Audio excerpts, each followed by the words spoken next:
Hello বন্ধুরা, আমরা আজকে তপবন বেড়াতে এসেছি। তো এসে এখনও ঢুকিনি তপবনে, জঙ্গলে। তো তার বাইরে ঢোকার আগেই দেখছি যে অনেকগুলো হাতি রয়েছে। ওই দেখো, দিনের বেলায় বেরিয়ে গেছে ধান খেতে।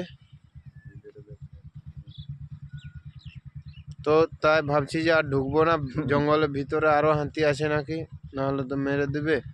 তা বাড়ি ফিরে চলে যেতে হবে।